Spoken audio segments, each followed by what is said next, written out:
Alors la première chose que l'on va devoir faire en PHP pour pouvoir manipuler un document XML, eh bien, aussi étrange que cela puisse paraître, ça va être de le créer. Donc c'est ce qu'on va faire tout de suite.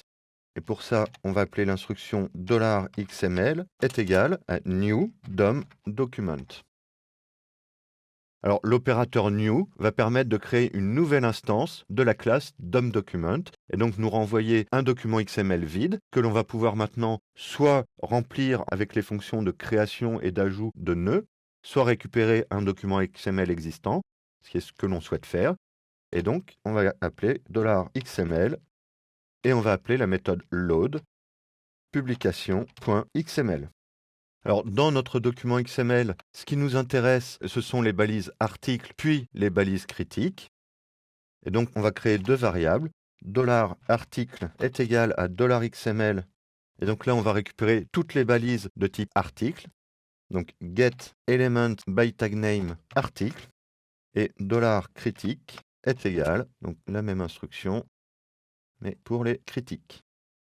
Donc ici, get elements by tag name, c'est une instruction qui va renvoyer une collection d'éléments, donc tous les éléments, c'est pour ça qu'ici il y a un S, dont le nom de balise sera article, et ici dont le nom de balise sera critique. Alors une petite précision pour ceux qui sont plus habitués au HTML et ou au JavaScript. En HTML, donc l'accès au document HTML par JavaScript vous offre une méthode getElementById qui permet de récupérer une balise HTML dont l'identifiant est donné en paramètre. Cette méthode existe aussi pour l'extension DOM de PHP, sauf que dans un document XML, les balises et les attributs n'ont aucun sens sémantique. Donc pour pouvoir appeler une balise ID, il faut avoir au préalable indiqué que tel attribut est de type ID, puisque un attribut ID dans un document XML n'a absolument aucune signification, alors que dans un document HTML, il a une signification de type ID.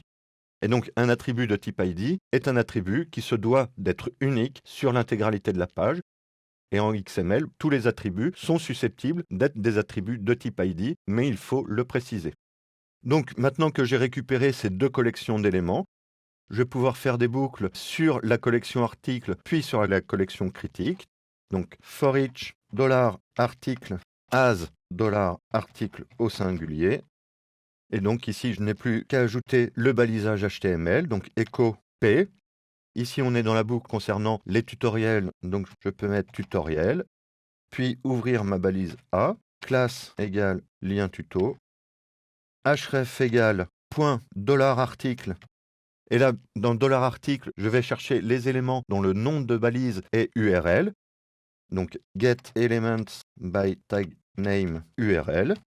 Alors, une petite précision, même si dans notre document XML, dans chaque balise article, il n'y a qu'une seule balise URL, getElements by tag name renverra systématiquement une node list, donc une collection d'éléments. Et donc, moi, ce que je vais vouloir récupérer, c'est l'item 0. Et sur cet item 0, son node value. Ensuite, je ferme mon attribut href et je peux fermer ma balise A. Alors pour éviter d'avoir des lignes à rallonge, je vais couper ici ma chaîne. Echo, donc cette fois-ci, je vais récupérer de la même manière cette information-là. Sauf que ce sera cette fois le nom de la publication. Donc ici, ce sera titre. Echo, je ferme ma balise A. Puis, je rajoute un span dont la classe est égale à InfoTuto, donc dans lequel je vais rajouter la date de publication, donc qui est contenue dans la balise date. Donc, je rouvre la chaîne par, et là, je vais pouvoir rajouter le nom de l'auteur. Donc, echo, le nom de l'auteur qui est dans la balise auteur. Et je peux terminer donc ma chaîne HTML en fermant la parenthèse, en fermant le span et en fermant la balise paragraphe. Alors comme on n'est jamais à l'abri de faire des erreurs quand on tape ce genre de code, je vais déjà tester dans le navigateur si ça a fonctionné et effectivement je vois bien que j'ai ma première boucle qui a été réalisée. Mais là je me suis trompé manifestement dans le nom de la classe du span. Donc il va falloir que je rectifie ça. C'est le span info tuto Alors, ce sera plus simple avec un copier-coller.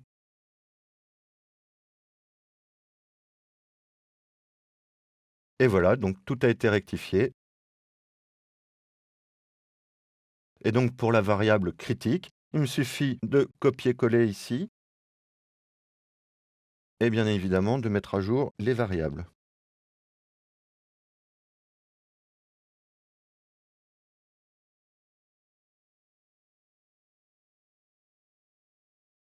Et donc ensuite, toute cette partie de code, je vais pouvoir la commenter. Et si je reviens dans ma page que j'actualise, on voit que les mêmes informations sont présentées, mais cette fois-ci, donc par le biais du document XML. Donc pour récapituler, on a d'abord créé un nouveau document XML. On a chargé ensuite le document publication.xml. On a récupéré dans des variables toutes les balises articles, puis toutes les balises critiques. Et ensuite, pour chacune de ces deux collections, on a créé une boucle sur chacune de ces balises, en extrayant à chaque fois, grâce à getElementsByTagName, les différentes balises dont on veut récupérer la valeur. Sur ces balises, on récupère le premier élément, donc item 0, et sur ce premier élément, le noteValue, donc la valeur du nœud. Ce qui nous permet de récupérer, à partir des données de structure du document, toutes les données à traiter.